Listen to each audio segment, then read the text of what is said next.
Hello, everybody, and welcome to another great episode of My EdTech Life. Thank you so much for joining me on this beautiful Thursday evening.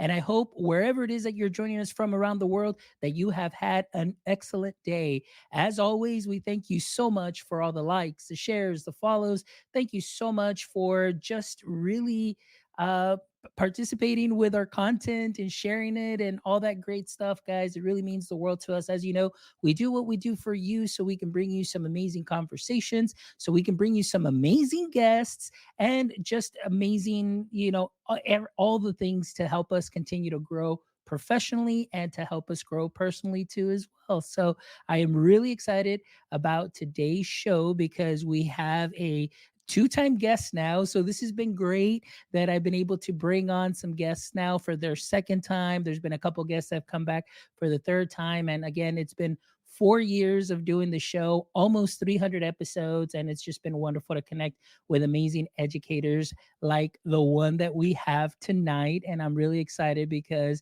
Stevie was on the show, episode 180.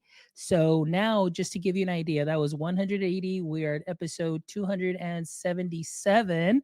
All right. So it's been quite a ride, but Stevie's show has been one that has stuck with me and it's been very memorable as we talked about the Stevie way, talking about instructional coaching.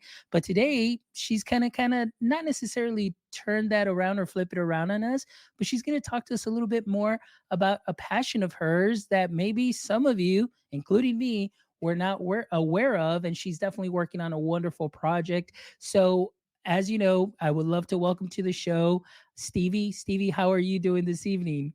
Hi, I'm doing lovely, doing amazing. You said this beautiful Thursday and I am tuning in from Indiana and we had just the perfect like summer night. I was just at the ball fields with my boys and so it's just been such a fun night. Awesome. Well, thank you so much. Thank you so much for being here. And we've got Katie Fielding who's joining us. Thank you so much, Hi, Katie. Again, Katie. it's been a while since we've done a live show. We've done a lot of the pre-recordings, but I said, hey, Stevie's going to be on. Let's roll out the red carpet because this one's going to be great. And also want to give a big shout out to Book Creator too. Yeah. And maybe I Yeah. kind of spoiled the surprise there, but we'll get into that a little bit more into the show. But Stevie, just in case for any audience members that are just tuning into the show, this is their first time listening to My EdTech Life, and maybe Yeah. this is the first time that they're getting to connect with you. Can you give us a little brief introduction and what your context is in the education space? Oh, I would love to. Well, first of all, my name is Stevie Frank, and I am a digital innovator, digital tech coach for my district located in Zionsville, Indiana. I feel like a lot of us in this space have different titles. So what I get to do is I get to support different schools, and I get to drive around my district all day and support the schools and the teachers in whatever capacity that looks like. I also do some consulting on the side, and I'm a learning specialist as well. So I do a lot of trainings for either Wakelet. I do also with Adobe, Microsoft. I work with I2E. I have a lot of different spaces.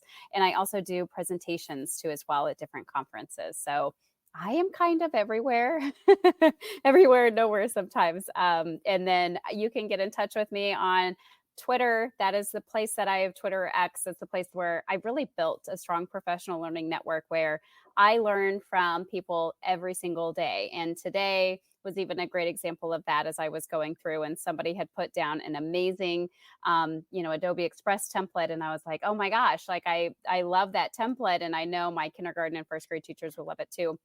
So just connecting with people through there. But yes, my hashtag it or my handle is Stevie Frank 23. So thank you for putting that into the chat. So yeah, that's how you can connect. Absolutely. And I highly recommend that you connect with Stevie and you will see that she is everywhere and she's going to be everywhere. And we'll talk a little bit about her summer and everything that is coming around the corner for her. But before we get into all of that, Stevie, I know that it was awesome catching up with you. I know that the first time I met you in real life was at ISTE last year.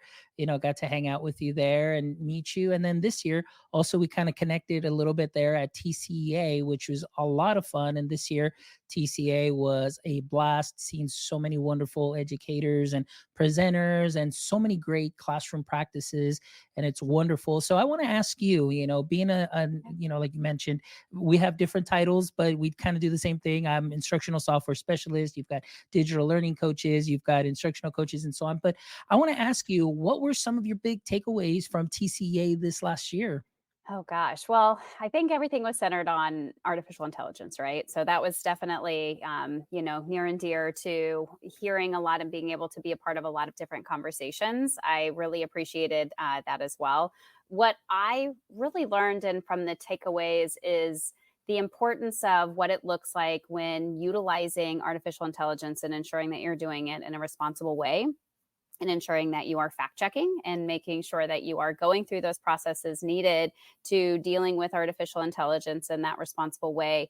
So sometimes it's presented in this like flashy light, artificial intelligence is, where it's just like, oh, this is exciting and this is great. But there still needs to be that component with dealing with artificial intelligence where we also talk about the real capacity with it, right? So making sure that you're fact checking, making sure that you're going through critically thinking about everything that you're reading, because how it was trained on those large language models were from blogs, and we know blogs can be opinionated. So I think utilizing it in a very responsible way was just, I would have to say, my biggest takeaway from it. And it was great to be in a space with other people, because we're all trying to figure it out. Mhm. It's not that it's not that old. And so Yeah. it was great just to kind of grapple with some of those bigger ideas with some of the people in ed tech. I loved that. Yeah. I How think about you? that. What was yours? Well, my biggest takeaway, very similar. Like you said, this year it was very centered upon that. And, a lot of the conversations seem to be very similar. Everybody's trying to figure it out and so on. And I think for me, as I like Dr. Nika McGee, we were on a panel there, the AI panel on Monday, and it was Dr. McGee, it was myself, it was Rochelle Poth, and then it was Matt Miller that was on there too as well, and so that was great. And just having these conversations from just people in different positions, how they're dealing with it, what it is that they're seeing. And I think that's very important to have that discourse and that dialogue. But one thing that you mentioned too is it's, yes, that flashiness and the hype around it. And I think sometimes the being a digitally responsible, and like you said, making sure that we check those outputs sometimes gets a little bit overlooked in those things. So it's just really a matter of that, just being very cautious. And I love the way Dr. Nika McGee, she I always give her credit because I think that's the first time I heard it from anybody. Is just being a cautious advocate.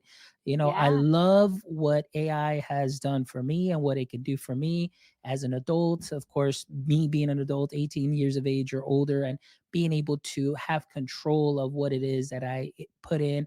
Obviously, being very cautious as far as what I put out, but also it's just we just need to do a little bit better at with our students too as well, with student facing AI, making sure too that we teach them fact checking, making sure that we, like you said and explained it very well, how large language models are trained, and making sure that we check those outputs too as well, because we definitely don't want our students to grow up or come up with some information that isn't factual. And so now I think that's going to be the new thing. I know we talk a lot about digital citizenship in the last years, but Yeah. digital literacy for this year and this coming year is definitely going to be taking off, because we definitely need to make sure that we prepare our students and prepare our teachers for that, because I know that this technology can do some great things for the education space, and it already has.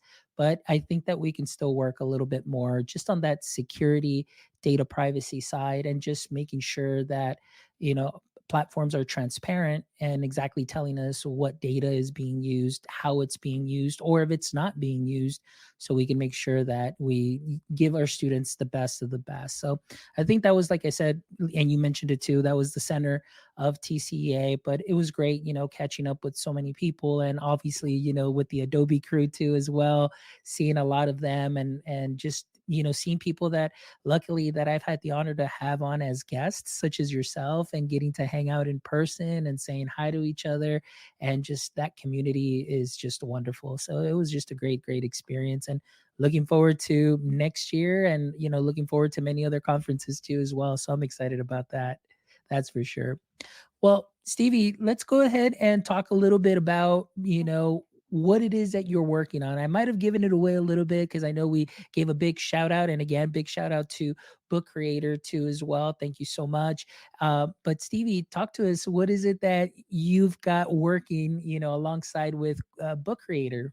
Oh, I would love to share. So I am very thrilled. So something not a lot of people know about me, and it's funny. I've worked on quite a few different projects with Becky Keene, actually, and she had mentioned because we started talking just recently. And she's like, "I didn't know this about you either." So my master's is actually in reading and literacy education. So I that was my background, that was my love, my passion, and so I got into ed tech just because I felt like it really complemented it so well.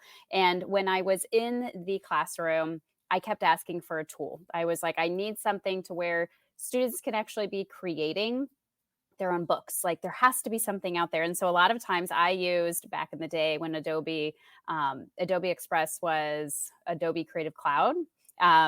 Way back when. And so I was like utilizing that to make it seem like it was a book, but it was still missing the mark for me. I was like, I wanted the page turning effect, and I wanted, I'm like, wanted some of those things because we had book buddies, for example, and I wanted them to create a book for their, kindergarten book buddy in fifth grade. I thought that would be fun. And so I just couldn't find it. And so when I got to become a digital learning coach, I was cruising around in Eagle Elementary, and those teachers are phenomenal there. And I walked into a second grade classroom, and then like, boom, I saw like this kiddo working on this thing. And I was like, that's it. I was like, what is this? And I kept asking her all of the questions. And so what the kiddos were even doing was they had already written their book, and then they were using the audio feature to describe their writing process. And I was like, this is such a great higher level use of technology. And what I loved about it was just, and especially in the era of AI, a lot of times we have to think about how are we going to prove that work is actually belonging to a student and not just a large language model. And so if you have students talking about their process, that was also something that I really took away from TCEA. I kept hearing, portfolios, and it seemed like the process, where if we start to really push on the process and saying, how did you come about your book, or how did you come about the writing, then that's when you're really going to start to have a better sense in who that kiddo is as a writer, but then also kind of in the background, because we have that educator lens, how much of the large language model did they use?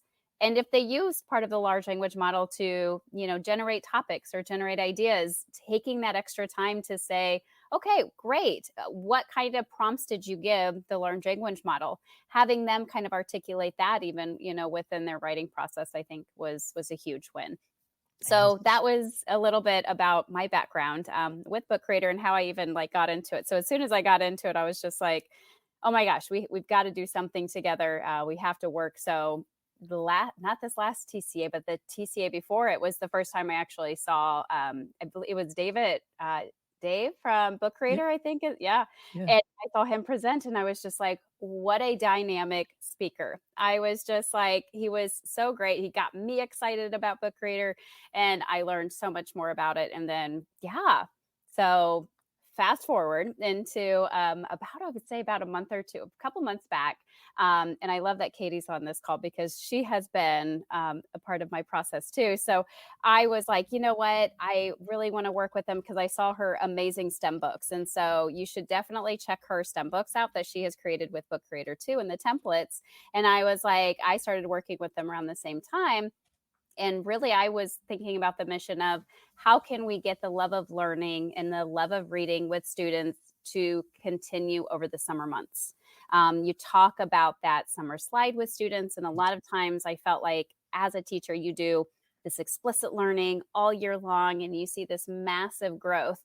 And then over the summer, sometimes you see that slide. And then, I've looped with students before. And so I saw that slide, especially when I worked in a school district with lower socioeconomic status. I was like, okay, I want to be able to create something for them to work on over the summer. And then sometimes I would get, parents emailing me, hey, what can I do over the summer with my kiddo? And then I would have to go find a lot of different resources. So with all of this in my mind, I was like, you know what? We collaborated with Book Creator, and I was like, what if we created, this like kind of summer long journey? And that we were like, yes. So we were thinking just different brainstorms, and so kind of what this project has become is creating this. We built it with equity in mind, so we wanted to make sure that we were creating a resource that students, no matter what background that they were coming from or what access that they had or didn't have to libraries or books, actual books, they would be able to access those digitally. And so I think that was a huge component that I was thinking about as I was creating the templates to say, okay, I want to make sure that this is something that all kids can have access to. And then just released, I just saw that re-released today, they even have the translation feature within it. So I was just like, what a great way to talk about equity and inclusion into the classroom and be able to push something out. So in the current district that I work at, we actually have over 50 home languages spoken. And so that translation feature, as soon as I saw that come out, I was like, yes, like this is so exciting. So yes, that is what I've been kind of working on in the background for about the last month and a half. That is wonderful. And this is so great because like you mentioned, and it's so true. And this is what I hear in our district too as well, is just parents asking, what can we do for our child at home? What resources are there? And again, like you said, there you are, you're kind of having to look for things and so on. So, we started, kind of thinking ahead too, and ourselves in our district too.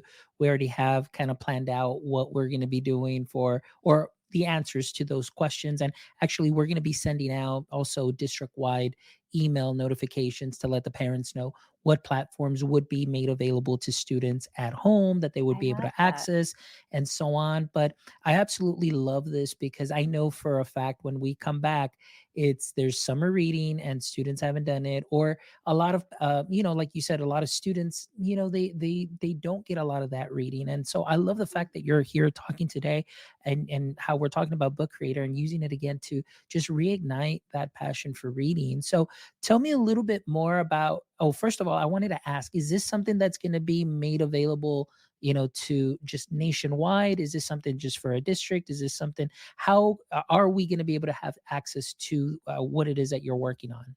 So, such a great question. So, it is going to be able to be accessed nationwide. So, I'm so excited about that. And we're going to make it housed right in with Book Creator under the Discover tab. So, if you're ever trying to be like, and then you can make it remixable quickly, there's just makes it a lot more accessible to more people rather than, going to somebody's Mm. website and just trying to grab it. I was excited that we're going to house it right within Book Creator. So yes, it'll be available to all, and that launching date is to be determined. It is going to be very soon. So I just put the final tweaks on it, and I have to say, their team, their graphics design team, is like goals. So you're going to see this thing, and you're going to be like, "Wow, Stevie's so creative." No, that was their amazing graphic design team. But the reading templates and the reading activities that I had students do, that was something that that was definitely part of my heart, and a lot of what I would do when I was in the classroom.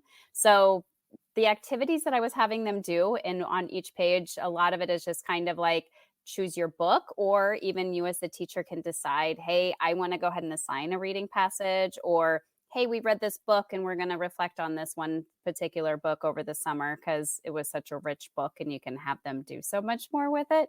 So, a lot of those activities I was thinking about myself when I had students do literacy circles, and I would say, well, what were some of their favorite activities that they would always pull from and they always seem to enjoy? And so those types of activities were things that I was thinking as I was creating this book. And it was so funny because it was like once I got it completed, and I was like, I wished I had this in the classroom. Like I genuinely wished I had the time, and that I had the resource, and I was able to give this to families and put this in the hands of students over the summer months, because sometimes you're going to have those kiddos that they just need a little bit of a carrot to dangle to get them to. And it's so interesting because I feel like there's that debate of like, do we do things for kiddos, external motivating factors, or do you want it to be more intrinsic? And I always go to, I'm like, you know what? I love my job, but if I didn't get paid, I wouldn't do it. And so that's my external motivating factor, right? Like I have to have something there that kind of helps to say, okay, kind of pushing me. And so that external motivating factor for kids to read over the summer was for them to do this fun activity book. Okay. And so that's why it was very optional, if you will, too. So not to be really made as an assignment. And so a lot of times if you remove some of those barriers and those high stakes and say, hey, this is just going to be for you to complete once you read a book and it can be completely of your choice, I'm excited just to see what the kiddos create. And so what I'm hoping is that I get to see what the students are going to be doing, and when they bring this back in August and, September, that would give me life, because a lot of times, and I'm sure you experience this Yeah. as a digital coach, where I will punch something up of like a tech, here, use this tool. And then you're like, I wonder what it's going to look like after Yeah. they're done using it. So So Stevie, yeah. like what grade levels is it that you're focusing on? Is there, is it, K through 6 or so on? What can we look forward to within the this content? So, great question. So, we are really focusing on a couple of different grade bands, but the one template you're going to see is going to be available for really grades 6, and you can even go up to 8th grade with them. So, some of the resources and the digital resources that we really went digging for, I learned about so many different online resources too, as well, but there are like chapter books, like we're talking, even Romeo and Juliet. And so, having some of those digital resources available online, you're going to curtail to your more older readers. We also created a couple of different teacher like templates too. So once we have like our broad template that you can remix and kind of play into your own, we also have a couple other examples of just like what does it look like if a teacher is to make it their own.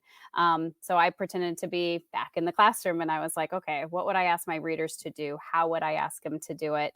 And so some of those tweaks we went ahead and put in there too. And I also did some videos in there. So you're going to hear my voice. So if you're hearing my voice now, you're going to be like, okay. Okay, that sounds a little familiar. So that way it can kind of help make that process a little easier. Oh, I love it. I love it. And a couple of things that I want to hit on is just number one, like you said, Book Creator is such a wonderful, wonderful platform that you can do so much. And one of the things that I love here is the students are going to be able to get content, but they're also going to be able to create content.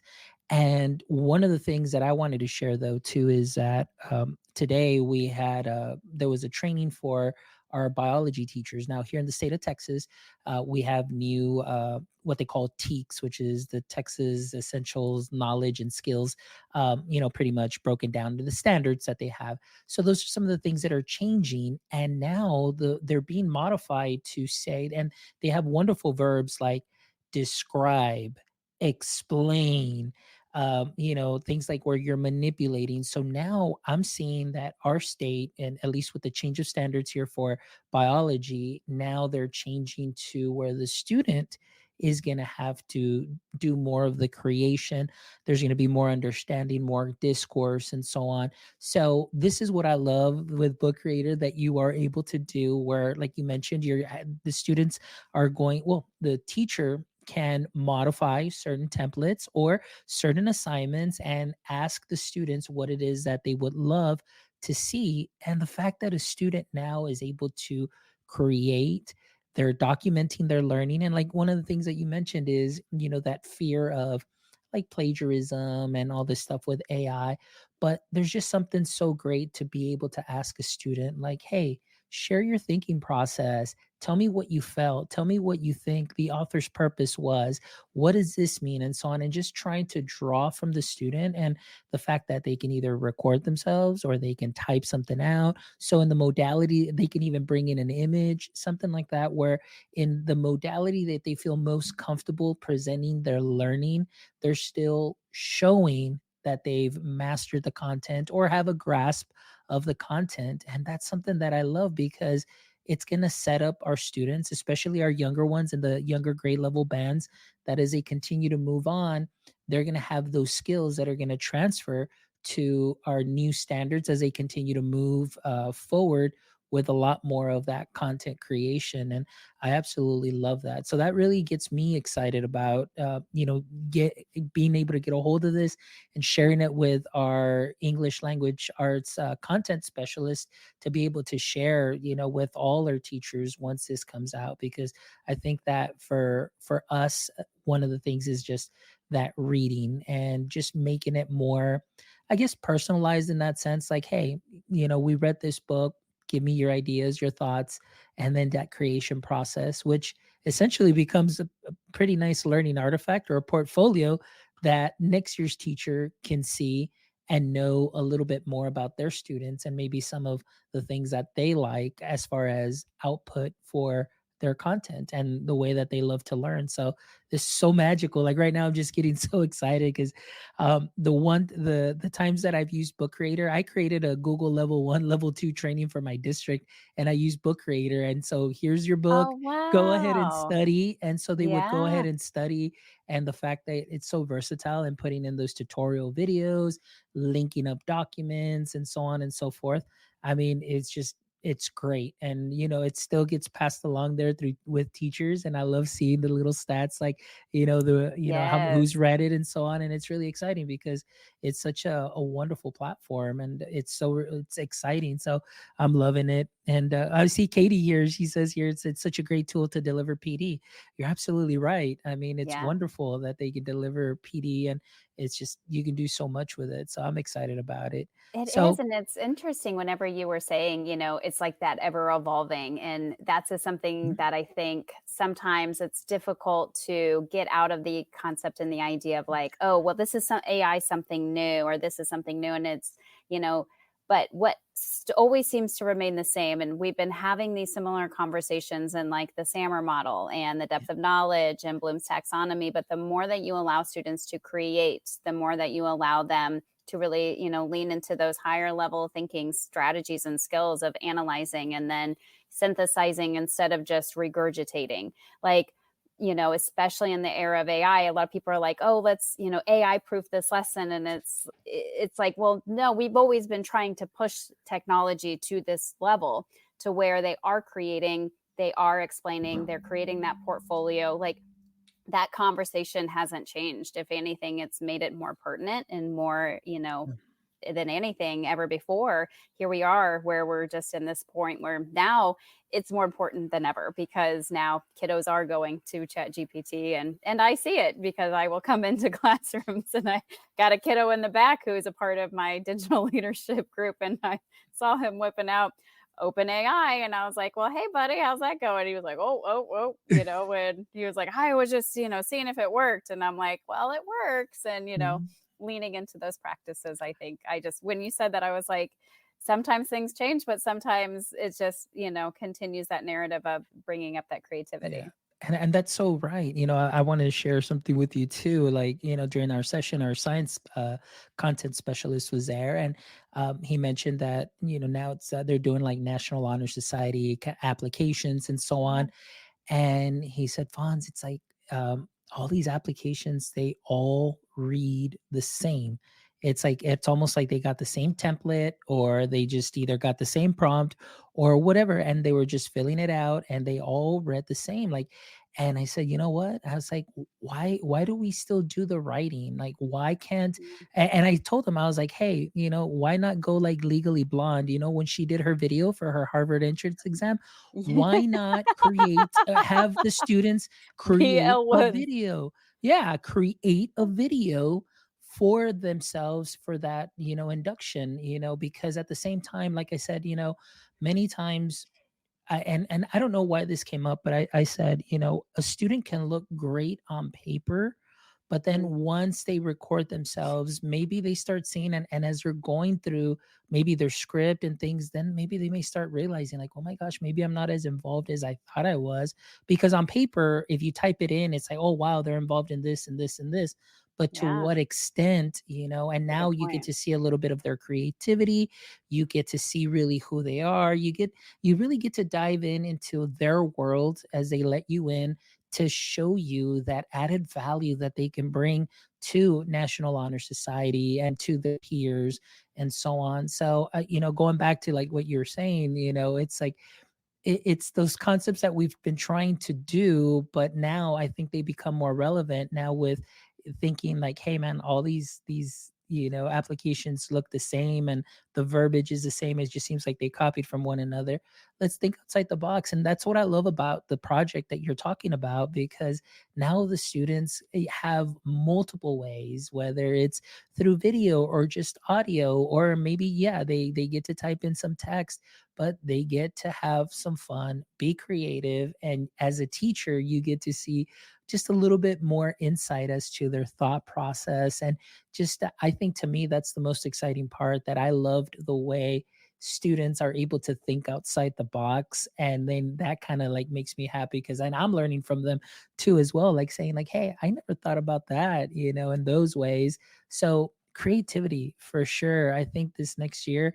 And as the states kind of start, either changing their standards, like we Yeah. mentioned to you, adding more verbs instead of just, hey, this is what the Know student this. needs, know this, know this, know this. Mhm. Now it's like display, explain, manipulate, do those things.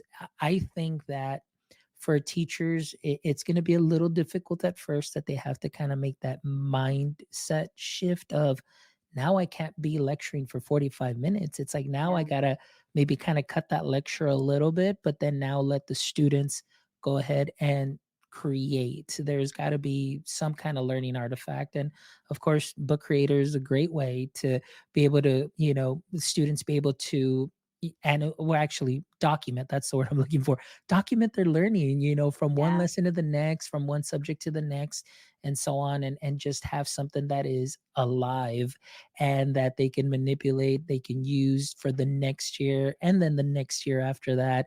And it just continues to grow, and they're just building off of that. So I think that's something that's wonderful. And, I think talk about like an easy way to like kind of like AI proof assignments is have the students create, Yeah. create videos, create a podcast, create, find multiple ways of engaging them in those ways, and still meeting your standards and requirements. I think that's so powerful. I completely agree. I love that. And it was interesting. I keep hearing this creativity narrative continue. And Fonz, were you with me in New York City with Adobe, or did you go to Salt Lake No, City? I went to Salt Lake. Okay, Mhm. so I'm so glad that we're going to be together in San Jose, hopefully coming up in the summer. But something that I really took away from, I believe it was the CEO of Adobe who called in to us in New York City, and Katie is with me on the call, so you can help me with this one.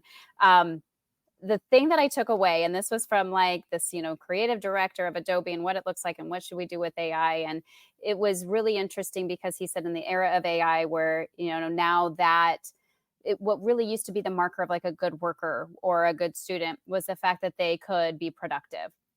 They worked hard, they got a lot done. And he was like, but in the era of AI, that is really going to help level that playing field. So now what is going to make students and what's going to make employees stand out from one another?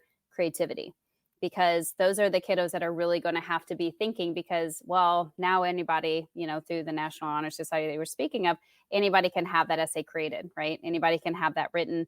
Now that kind of just levels that playing field. So then what's going to increase their, I guess, make them more appealing, Yeah. to colleges and make them appealing to jobs is that level of creativity. And so I kept hearing that, throughout our conversation and throughout conferences that I've been to. And so that's definitely, this tool does that so well. And it allows for students to find their creativity and to find what they want to do and how they want to express themselves. And what I personally love about Book Creator is I am not a creative person, which sometimes blows people's mind because they're like, Stevie's really going out there with the creativity. But if you ask me to do pen to paper, like you're going to lose me. I'm like stick figures all the way.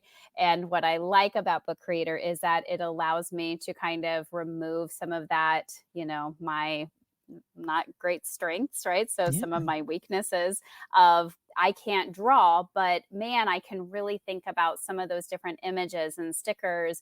And, you can even utilize like Google Maps on there. And I can find ways to be creative in ways that I never could in my day. Like when I was in the classroom and I was asked to be creative, I remember getting so frustrated in art because I was like, it's not pretty. And my art teacher was like, but it's ugly and that's okay. And I'm like, but I'm missing the mark.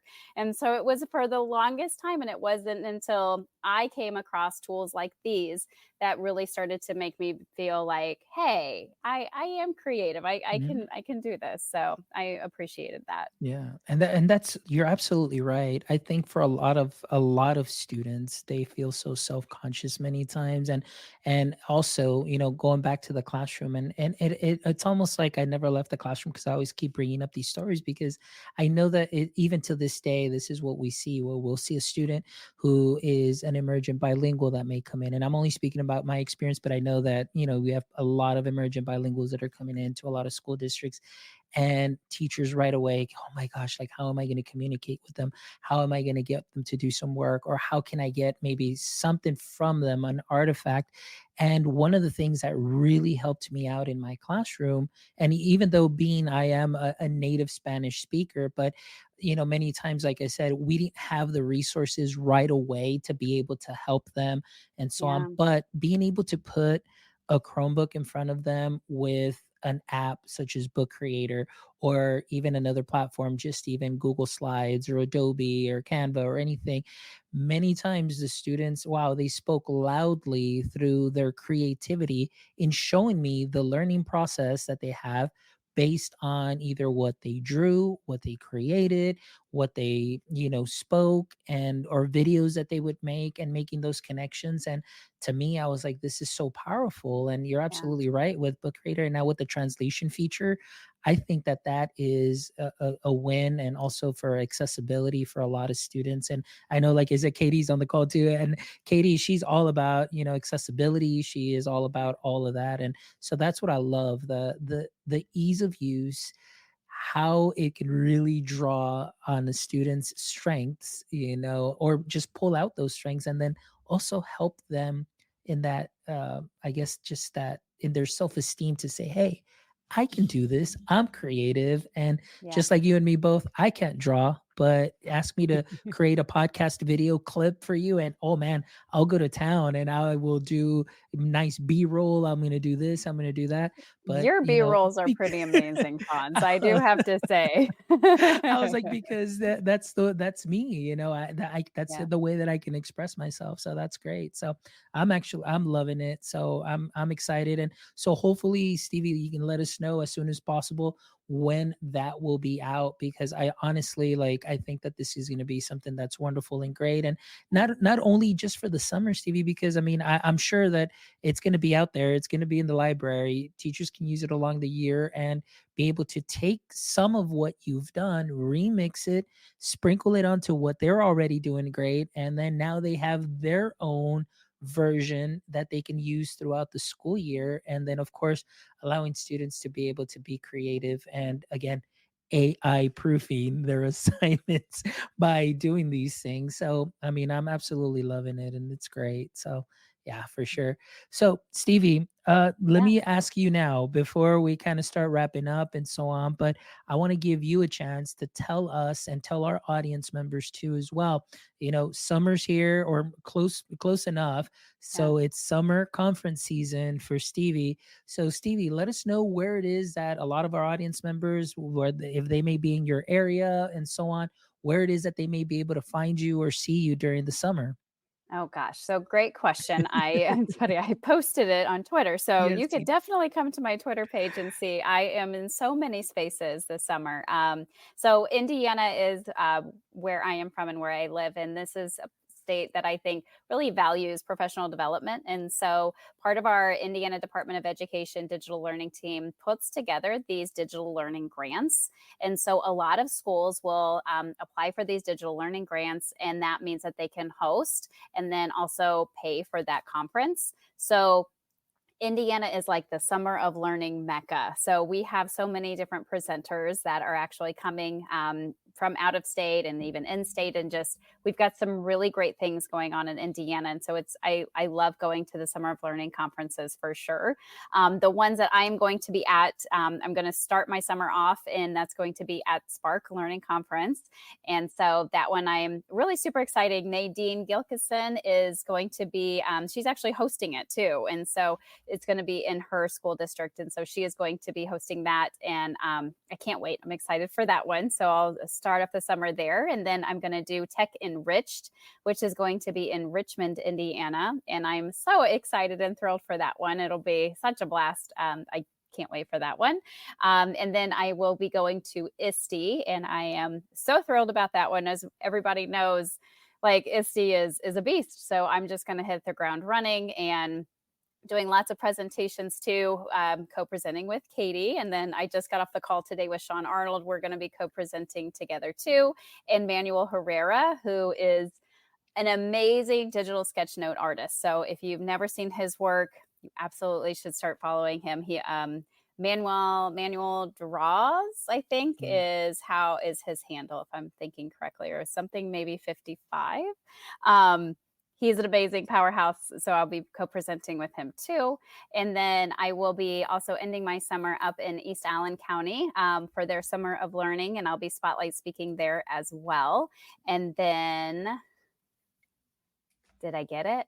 I think I might have gotten it all. And then I forgot my own school. So my own school is actually hosting a literacy summit.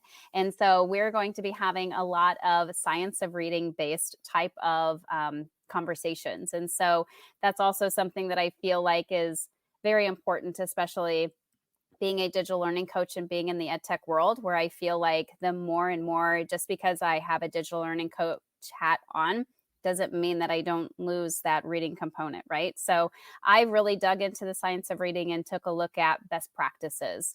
So when I was creating this template, I thought, okay, well, background knowledge is, like the baseball study that they talk about with the science of reading is, the kiddo that, the lower readers, but knew more about baseball, they scored higher than the highest readers in the class that knew nothing about baseball. So that was one of those like really big studies that happened and really kind of started to launch that, okay, background knowledge is very important. So we have to make students, how do you get them to build background knowledge? They read more. And so that was a kind of a catalyst for also creating this book template as well. So we are hosting a literacy summit here in Zionsville, Indiana. So if you're around the area, you should definitely check it out. We're going to have some really great and big names. Natalie Wexler, she's huge with the science of reading, and she wrote some really amazing books around it. So we get to host her as well. So it is going to be a fun-filled summer for sure. I am going to absolutely love it and somehow squeeze in a 2-week vacation in there with tent camping and road tripping. So I love it. I love it. So I'm just gonna pull this up because I know you, like you mentioned, you did share it. Here yeah. is Stevie's Twitter page also. So make sure it's at Stevie Frank 23. So if you're not following her, make sure that you follow her like right now. Like right now, while you're watching the show, open up a new tab and go ahead and start following. That way you can follow along because she shares so many great resources. And definitely if she is ever in your area for a conference, I highly, highly recommend that you make it out to that conference, even if it's just that 1 day pass, just to see what she's doing and what she's presenting or who it is that she's presenting with. I guarantee you that you are definitely not going to leave there empty handed or empty minded, and you're Mhm. going to you're going to leave there like so pumped, and you're going to get out there and be excited. So I definitely guarantee it. So Stevie, thank you so much for being here this evening. I really appreciate it. And it's great to catch up. And again, thank you so much too, just for keeping me top of mind. As I always tell all my guests, you always have an open invite. So anytime you're working on something special or you've got some big news and things of that sort, you're always welcome to contact me and we will definitely make it happen. So thank you for keeping me top of mind and remembering that, because like I said, I don't just say it here on the podcast, I really mean it. So thank you so much for being a two-time guest and sharing your passion for reading, and of course for many of us learning that side of you, because we see you, so heavily in the ed tech space, but it's so great to see that other side and your passion, and also merging that with technology and merging that with book creator. So big shout out to book creator. And I'm really excited and looking forward to the big release. And then that way we can definitely put it in some students' hands for sure. So thank you so much, Stevie. Awesome. Well, thank you so much. And Fonz, I think just as highly of you as well. Like you are, you are a good person inside and out. So anytime I see you, whether it's in a conference or, I see you in like live on these shows, like you are just a genuine good person. So thank you Thank for you. keeping a great space. And you were the first person, honestly, that I thought of when I was thinking about launching this. And I wanted to share this with you because you're good people. So thank you. Awesome. Well, thank you so much, Stevie. But hey, we're not done yet. Okay. Remember, we always got to finish with the last three questions. So, Stevie, hopefully you're ready. The only question that changed is the last one. So, Okay. remember, you were in show 180. This is show 276 now, I think, or it'll be 77. I lost track. But so the only one that I've changed was the last one. But here we go. Okay. So, Okay. Stevie, in the current state of education, well, first of all, some context because maybe there's some new listeners or that are watching us live. So, as we know, every superhero has a weakness.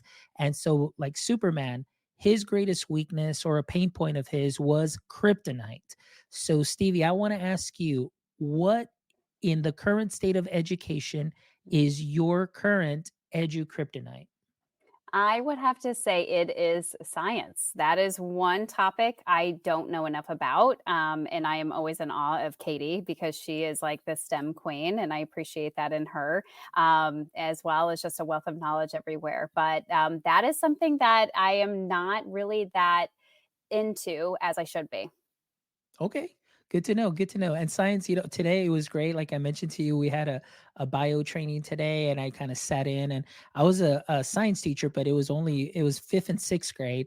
But Mm. being in there with the bio teachers, I'm like, hey, I see the connection here and everything. And I'm like, I was so excited because I was taking down notes because I was like, okay, I can have them introduce this. I can have them use this app because I now love it's more that. that content creation. So yeah, definitely science is a lot of fun. So hopefully, we definitely get a little bit more into that. And again, we know so many great people that we can learn from for sure as well. So that's all right. So here we go. Question number two. Okay.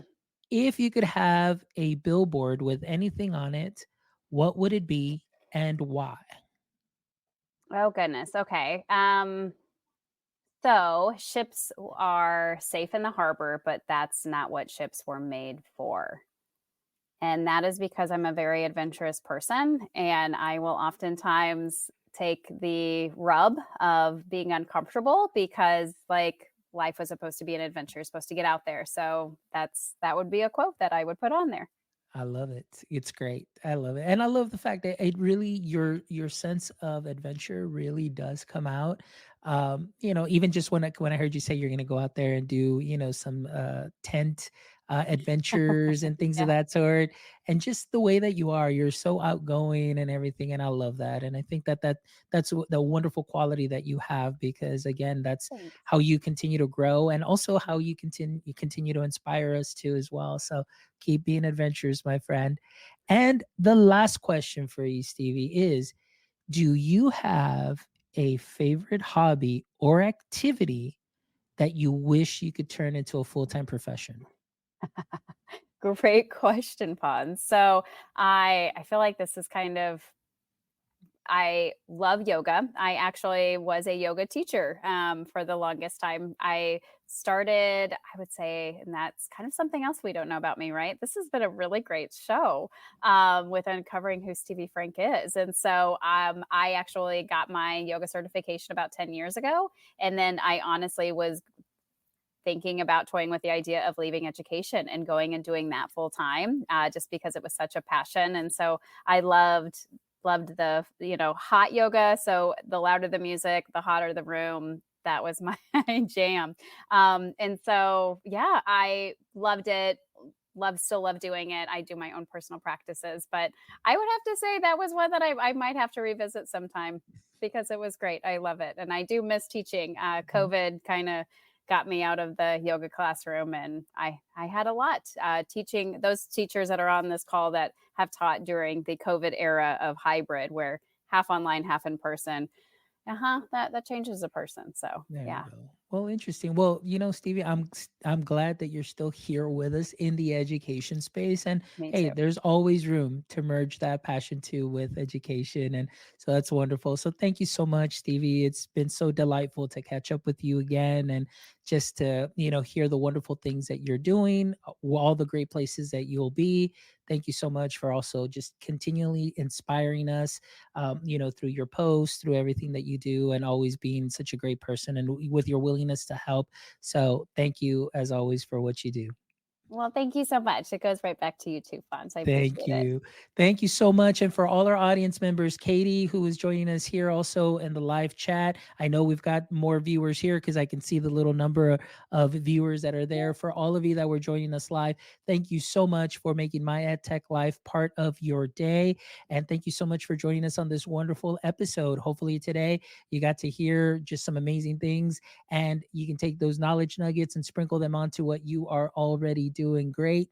But also, guys, if you haven't done so yet, please make sure that you follow us on all our socials at My EdTech Life. And again, if you haven't done so either, jump over to our YouTube channel, give us a thumbs up, make sure you subscribe to our channel so you can continue to catch up on some wonderful content. And don't forget to visit our website at myedtech.life, myedtech.life, where you can check out this amazing episode and the other 276 wonderful episodes with educators, creators, practitioners. We've got a little bit of everything just for you. And I promise you, you'll definitely take some great learning bits that you can go ahead and immediately plug into your practice. So thank you all for all of your support. And until next time, my friends, don't forget, stay techie.